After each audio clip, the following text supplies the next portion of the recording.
Well, hello friends, Mark Holmes here, and as always, thank you guys for watching, commenting, subscribing, and being part of the Joe Boo Sports Report. Without you guys, this literally does not work. Okay, man, I've been to my day job and took care of business, and now I'm back home at my man cave, and we got news on the Dallas Cowboys as we get set to start the Combine.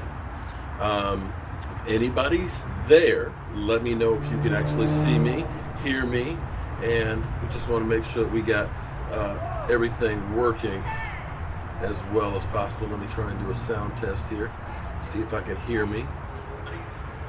Okay. I'm trying different setups. Here as far as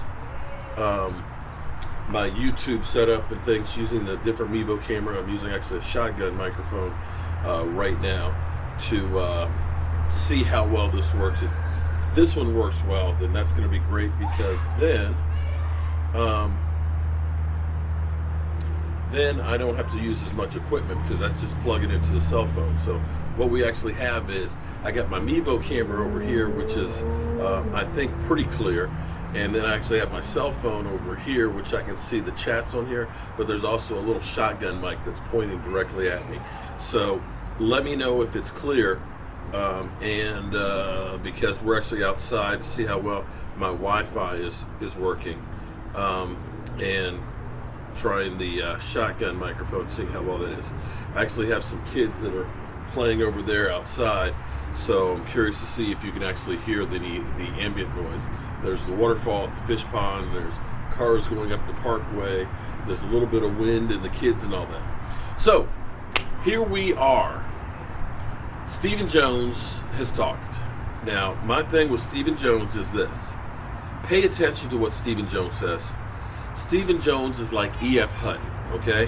When Stephen Jones talks, you need to pay attention, because he doesn't necessarily say a lot, but what he does say, you need to pay attention to. So, I think back to the Dez Bryant situation. When Dez Bryant, everybody figured, oh, well, they're going to go ahead and tell Dez Bryant, we want you to take a pay cut, and he's going to be back. And Jerry Jones was talking about how Dez is part of the family and everything. But it was Stephen Jones who was stone-faced when it came to talking about Dez Bryant. I kept saying that to people, and I said, Dez Bryant is not going to be here. Dez Bryant is gone. People are like, you don't know what you're talking about. You're just an idiot. I said, I'm telling you, Stephen Jones, when he was talking about Terrence Williams had hurt his foot, oh, Terrence will be fine, he'll get a little rehab and this, that, and the other. And he was cool and joking about it. Then they asked him about Dez Bryant, and I don't have anything about Dez Bryant. It was like, whoa, what's going on?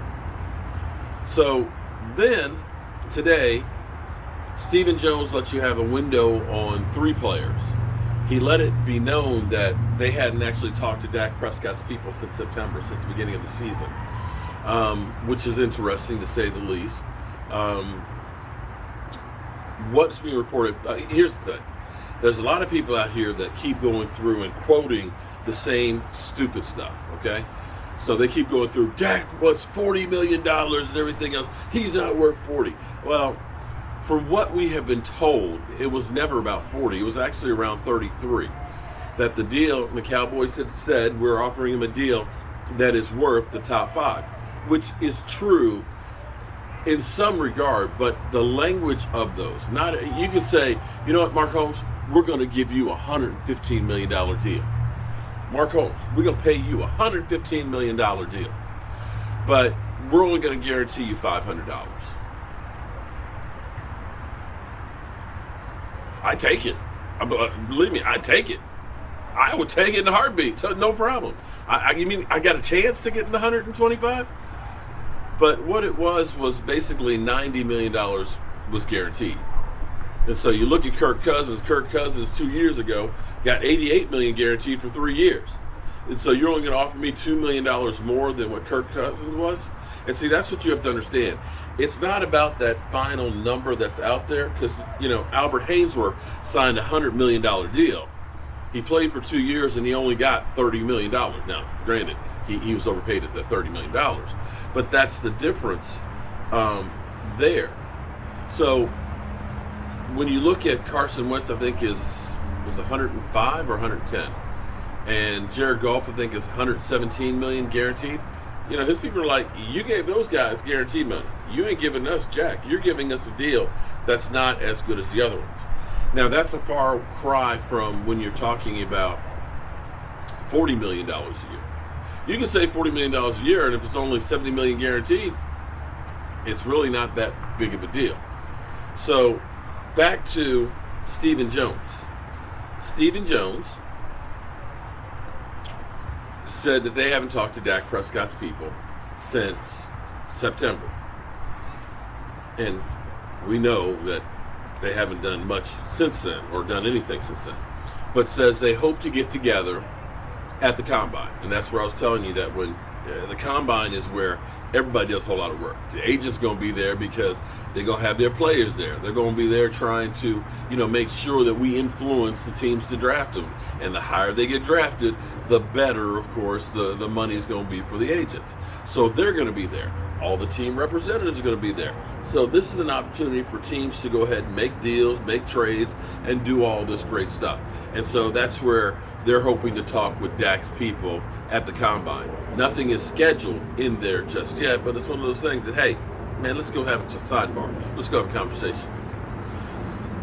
Now, Amari Cooper, they said that they actually talked about Amari Cooper with his people. They talked with them. We don't know if it was just a hey, how you doing, or if it was actually real talks at the Super Bowl.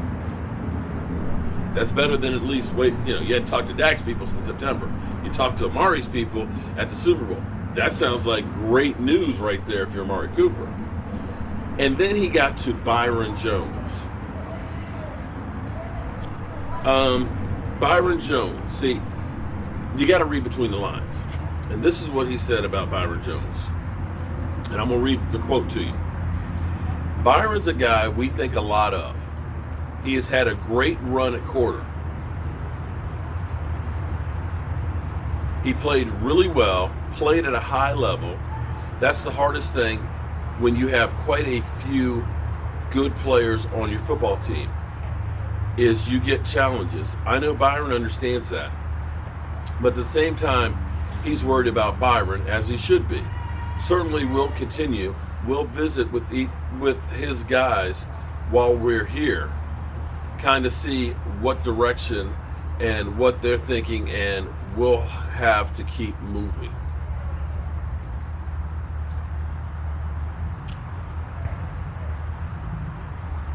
To me, that sounds like you're gone. Let's break it down some. Byron's a guy we think a lot of. He's had a great run.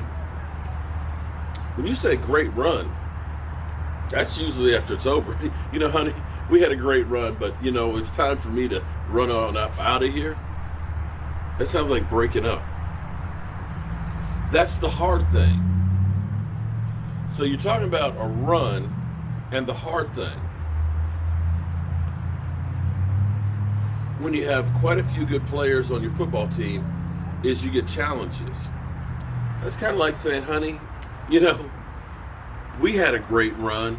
We had some wonderful times together. It's not you. It's me. I've got some problems inside that I have to deal with. And it's time for me to move on. Doesn't that sound similar to it? Let me read it again. Byron's a guy we think a lot of. He's had a great run at corner. He's played really well, played at a high level. That's the hard thing when you have quite a few good players on your football team, is you get challenges. I know Byron understands that, but at the same time, he's worried about Byron, as he should be. Certainly, we'll continue. We'll visit with his guys while we're here, kind of see their direction and what they're thinking, and we'll have to keep moving. That's like, doesn't that sound like we just broke up? we just broke up, but, we're still friends. I want to check on you from time to time and see how you're doing. Am I wrong? Miss Jackie, how you doing? I can't. You know how we do it with the Dallas Cowboys. There's no sense of urgency on anything. There is none. It's always the last minute that we do stuff. Oh, why go ahead and get the D-Law's contract done, as soon as the offseason's over with, so he can get his shoulder worked on. No, let's just wait until after he holds us hostage and get it done. And then we'll pay him more money than we thought we were going to pay him, and now he's damaged goods. Zeke Elliott, why pay that guy? He'll be there, no problem. He holds out at the beginning of training camp. And what do? You wait till the last week. Well, let's go ahead and pay him now that it's been a problem and he hasn't been here working out with the team.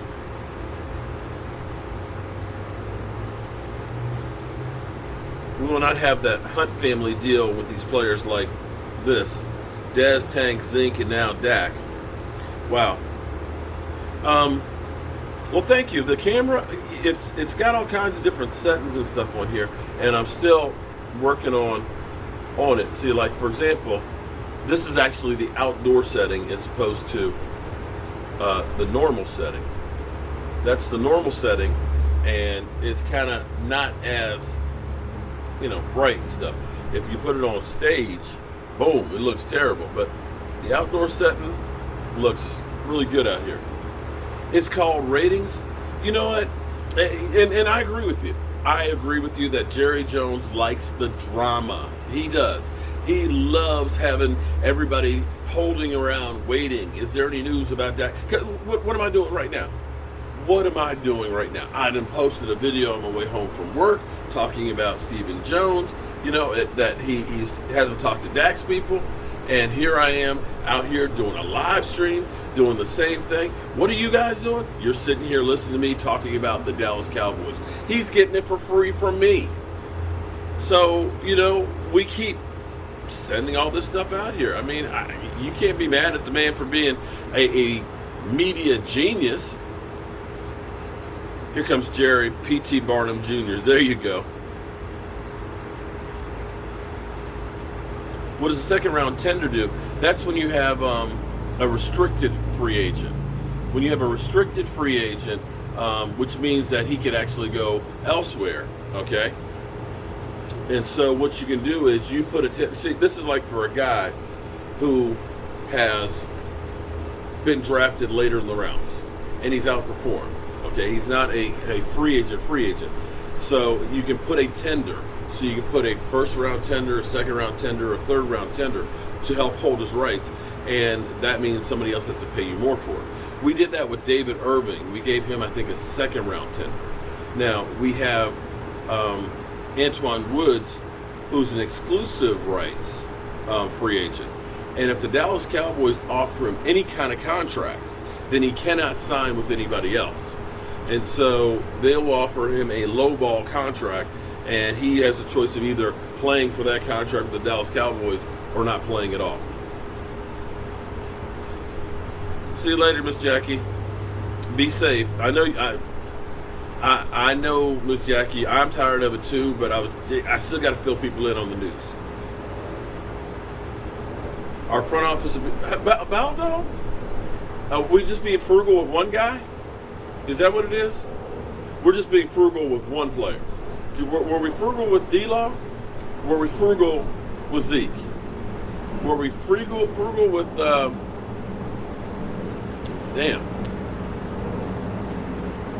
Jalen Smith?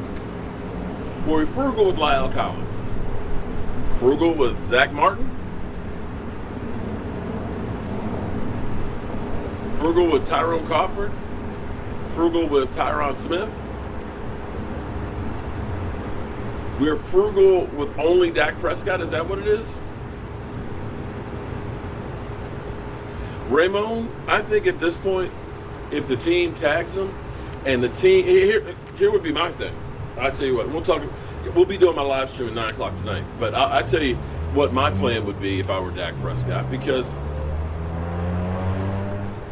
if you Cowboys have not talked at all to Dak Prescott's people, there's no urgency on the Dallas Cowboys to get a deal done. Why there should be an urgency for me to be here? And I would say, you know what? What's happening, Twan? How you doing, man? If there's not an urgency on the Dallas Cowboys to get a deal done, why should there be an urgency for me to come into camp? Why should there be an urgency for me to sign the franchise tag? And it's not like other people haven't held out. Russell Wilson did. Everybody keeps saying, oh, if the team ended up liking Dak Prescott, they would have, paid him already. Well, not exactly. Russell Wilson, after having an $87 million contract, is like, yo, I won you Super Bowl, something you guys have never done. I took you to the second one. Yeah, I know I had that interception in the second game, but still, I got you there. My numbers are incredible. I'm married to Sierra. And you're going to pay me by April 15th or I ain't never signed a deal. Flat out. And sometimes you got to go ahead and put yourself out there. What are the Cowboys going to do? Release them? They're just going to let them walk and have no quarterback situation there? Come on, man. Ron, how you doing, man? Got your butt dialed? Yeah, I did. I butt dialed with my fat fingers.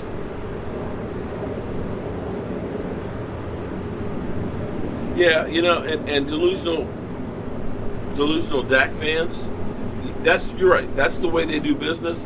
But I got to tell you, the way they've been doing business over the last 25 years hasn't been exactly working real well for them, has it?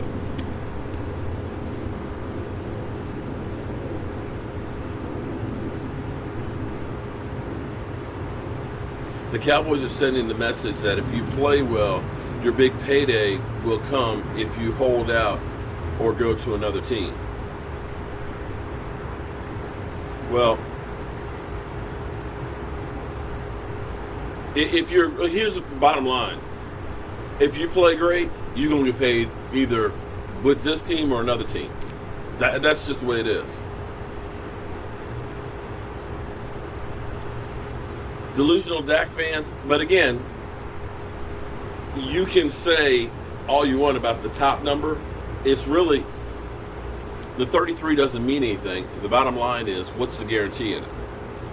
So what you're basically saying is, if what we're told is right, that it was $90 million guaranteed, basically it was Kirk Cousins' deal.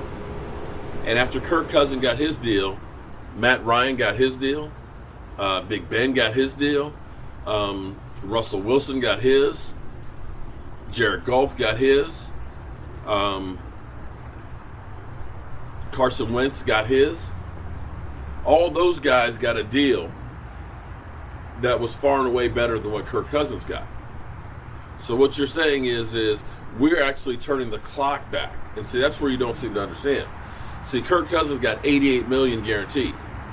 So let me look up, because I want to make sure that I have it right.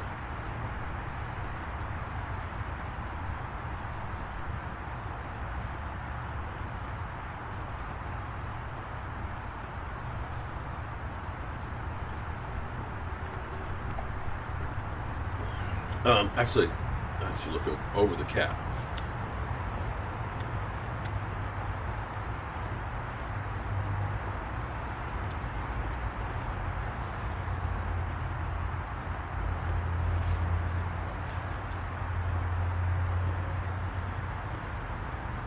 Hold on. Okay, so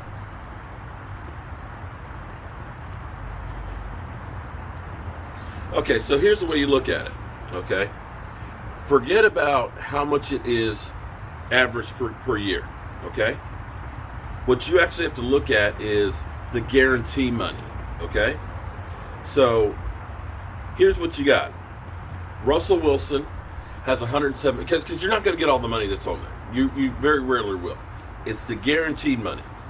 So what you have to look at is Russell Wilson's deal was $107 million fully guaranteed. Aaron Rodgers' deal was $98 million fully guaranteed. Jared Goff, $110 million was the guarantee money. Carson Wentz, $107 million guaranteed. Matt Ryan, $100 million guaranteed. Okay, and then you had Kirk Cousins at $84 million guaranteed, and hell, Alex Smith was $71 million, and Matthew Stafford was $92 million. So what you're actually saying is you're not talking about the highest paid. If you're talking about $90 million guaranteed, Matthew Stafford had more guaranteed money 3 years ago than what this contract is. That contract isn't as much as you guys really think. I mean, granted, I'm not crying poor for $90 million, but in the grand scheme of things, you got Russell Wilson, you got Aaron Rodgers, you got Jared Goff, you got Carson Wentz, you got Matty Ice, and you got Matthew Stafford. Okay? That would put him 7th right now on the guaranteed money. So it's not quite as big a deal as everybody makes it out to be seen. Does that make any sense? So what you're talking about, the difference being is Jared Goff would be $20 million more. His deal. $20 million more. And basically what you're saying is that's about 18% less than Jared Goff's. You're talking about $17 million less than Carson Wentz. So you're talking about 15% less than Carson Wentz's. Am I making any sense here? At all? So that's the difference on this. So, but the problem, oh, Antoine Wright, how you doing, man? But here's the thing, well, okay, yeah, true. And the deal can be worth, average out. Here's what you, let me give you something different to look at, okay? If you say, we could say we got $50 million guaranteed. We're going to pay you $50 million a year for 4 years. Say it's a $200 million contract. In essence, it's really not a 4-year contract because they can let you go after the guaranteed money's out. So you see that number of $200 million. Man, they're paying Dak Prescott $200. No, they're not. That is, if he ends up not getting cut or restructured, he'd get $200 million. But generally speaking, you don't get that money. It's just like all these free agents right now that are getting cut that signed mega deals, Josh Norman. They got $13 million of dead money because that was guaranteed money they still had on his contract. But the players don't get that money. D-Law, yeah, he signed a $105 million contract, but you can best believe that in 2 more years he's going to be cut, and all you'll get of that is the $65 million. You follow me? Zeke Elliott's deal. He basically is going to get the $50 million. He's not going to get that $90 million out of that deal. So that's where you have to look at it. So the deal may average out to 36, 35, maybe even $40 million. But you still have to look at what's the guarantee and the signing bonus. Because the way you play with these numbers, for example, you could have a deal that averages out to $40 million a year, hypothetically. What you do is, we got $50 million signing bonus, so you're getting that today. That's the money that's guaranteed. We could say that first year is only $1 million. Say the second year is only $1 million. And then what happens is that signing bonus or the guaranteed money is divided by the length of the contract. So if it's $50 million and it's the 5-year deal, hypothetically, then that's $10 million plus whatever you're actually paying them for the salary. So the cap hit is only $11 million, even though the deal averages out to a $50 million deal.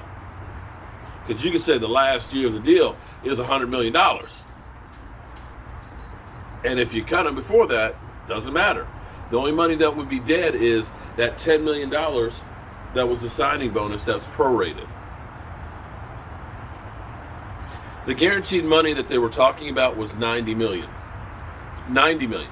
See, that's the thing that people don't see. See, unfortunately, you only get part of the picture. Or they give you a snapshot of stuff, a snapshot to base everything on with Dak Prescott. Because we look at this and say, oh, well, Dak Prescott, when they played the Eagles that game, when they played them, Dak Prescott didn't have any touchdowns. Okay, true. He didn't have any touchdowns that game. Didn't have any interceptions. Had a hurt shoulder. But see, they don't go back and say, the first game that the Cowboys played against the Eagles, that he did this. They don't go back to the year before. When the Cowboys were left for dead, where they were 3-5, and no team has ever started out in the NFC East at 3-5 and come back to one win. They actually went up to the defending Super Bowl champions' house and beat them to stay alive. Then they turned around and they beat New Orleans, which New Orleans was red hot and should have been in the Super Bowl instead of the Rams. And then they came home and beat the crap out of the Eagles a second time, where Dak Prescott threw 3 touchdowns and took the team in overtime and won. See, they don't do all of that. And so what you keep hearing is they're talking about a contract for Dak Prescott, $30 to $40 million a year. What's the guarantee? What's the guarantee? Because that's all that really matters. And see, people don't seem to understand that, because all I see, I've got these trolls. It's so funny because this guy thinks he's hurting me on Twitter. He's forever talking about, Dak Prescott couldn't beat Carson Wentz. Boom, puts a meme up. There ain't no retweets. There ain't no likes. There ain't no shares. There ain't no comments on the shit, okay? But see, he's only getting a snapshot, or he's only fine picking a little bit.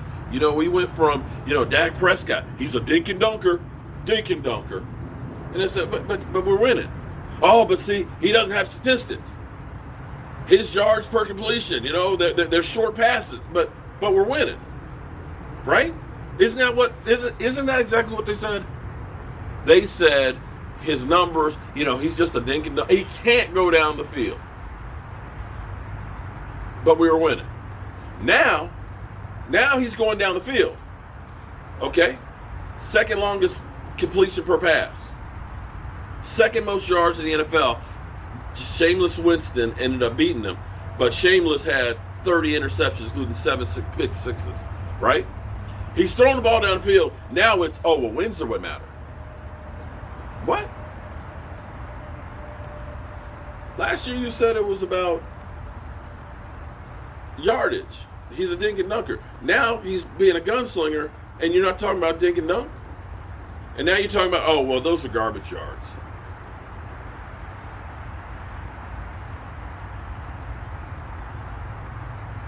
So they give you a snapshot as opposed to the whole picture. So this idiot is out there, he wants to be a $40 million quarterback. You're crazy. I'm just like, wait a minute, dude. At least understand what the fuck, excuse my language, what the F you're talking about.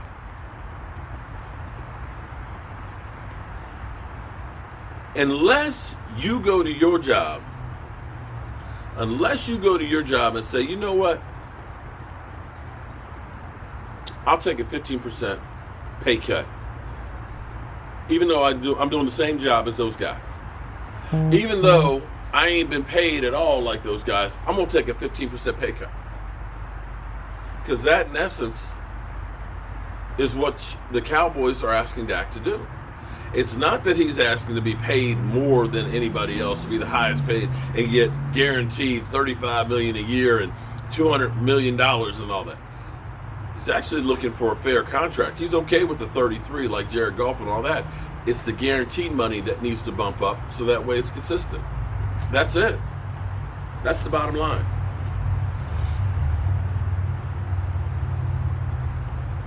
DeVaris, how do you know? I would say that the fact that we haven't had a losing season underneath him is not bad. I'd say he took a team that 3 guys couldn't do anything with from 2015 and got him 13-3.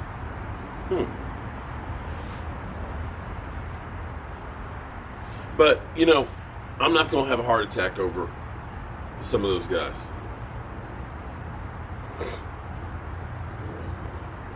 What would I pay him? A $35 million a year deal would be cool with me. Say $120 million guaranteed. So that way he gets a little bit more than Carson Wentz and Jared Goff. Done. The thing you got to think about is this. He's still trying to catch up. He's got $4 million for 4 years. 4 years is more than the life expectancy of a football player. $4 million. To put that in perspective, that means the 2 games that Carson Wentz played against Dak this year, the 2 games, is the amount of money that Dak Prescott's made in 4 years. So when you start talking about, oh man, he wants 33, 35 million a year. Yeah. Well, you didn't pay him $10, $15 million a year when he was a rookie because he was the 4th round draft pick. The reason why we have cap space now is because we weren't paying a quarterback. The reason we got out from underneath Tony Romo and Dez Bryant's contracts is because you weren't paying Dak Prescott. That's the money that would have gone out the door. So I still don't understand this whole thing that he can't be the highest paid. He might get the highest paid contract now, but he'll never catch up to those other guys. He never will. So the thing I try and express upon people is this. Sometimes the cheapest price isn't the cheapest price. If you do construction or have fixed your house and things, you can go through and you can buy that $19.99 faucet from Walmart and put it in your bathroom. And I'm going to tell you what's going to happen. If you get a plumber to put it in, they're going to come charge you like $100 to come put it in, right? 6 months from now or a year, the little fake metal plastic covering on there is going to corrode, come off of there. It's going to start leaking, and you're going to have to call the plumber to come back out to fix the damn faucet and replace it again. Instead of going to Home Depot, even though it might say Delta on it, it's a Home Depot Delta piece. Go to the supply house. It may cost you a few dollars more, but it's built better than this one over here. You can take them both up and say, damn, this one from Home Depot's awful light. Damn, this shit's heavy. Because it's built better. The faucet that I put in, I bought it from Ferguson's, a shower device. I put it in my house 17 years ago, never even had to change the washer. It's built to last. So you may think, oh man, this thing's cheap. I love this. You know how many times you're going to replace this one as opposed to the one that was good? So if you go through and say, you know what, if you could get Tom Brady for less money than Dak Prescott, you're going to go through, pay him a bunch of money, have to wait for him to get used to your system, and realize that he's going to hit the wall, and now I'm going to have to replace him. Let's go ahead and trade for a Derek Carr because he's going to be less money. Okay, same thing, learning curve, this, that, and the other. Then you might find out, he's not that good. The cheapest price isn't always the cheapest price. Sometimes you're better off spending a little bit more money and getting what you really want. Because what I do when it comes to a tool, if I don't have the money to get a decent one, I'm not going to throw bad money after a clunker or something that'll just get me by that I'm going to replace. Now, Dak Prescott, dude stays healthy. Contrary to the snapshots you keep hearing from the talking heads and things, he does the work. He's out there busting his ass, and he has not made shit yet. You can dream and think that, oh man, let's go get Joe Burrow. Oh man, or let's go get Tua. 6 foot, 209 pounds, and he's got 9 and 7/8. I think I've got like 10 and a half. So he's got kind of small hands with hip surgery.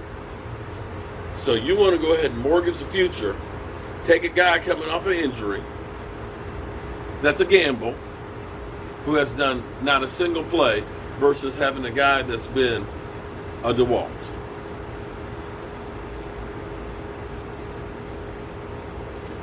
You do 5 years, $36 million per year, and 120 games.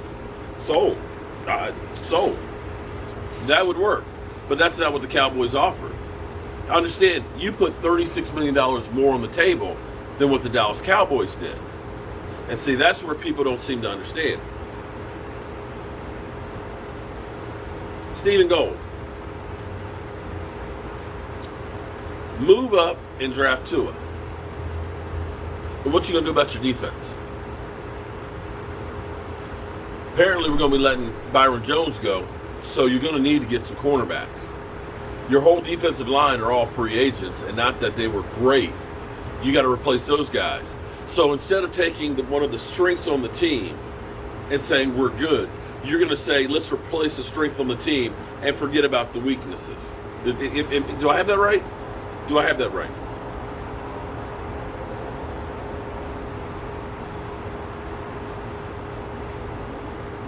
Derek Young, you hit the nail on the head. Shout out to you, man. Thanks for being a club channel member. I didn't say he would be there at 17, and calling me an idiot doesn't mean anything. You'd have to. He said move up, and that's what I'm saying. You're going to take a couple of or several draft picks and try and move up to get a guy. I'm sorry.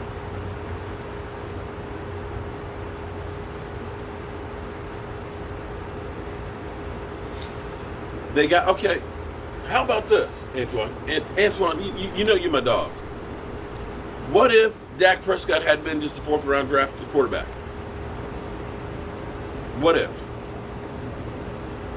What if he was Paxton Lynch? Where would this team be right now? Seriously, where would this team be right now? We'd probably be in the midst of rebuilding and reaching and trying to get a quarterback. South of heaven, man, where you been hiding, man? I need to get another jersey 2020.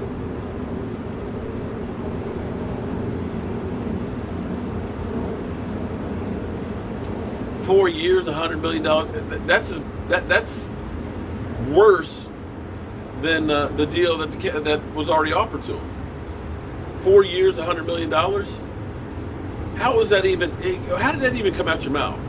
That's saying 25 a year. Kirk Cousins' deal was 28 a year 2 years ago. That's going backwards. Come on, man.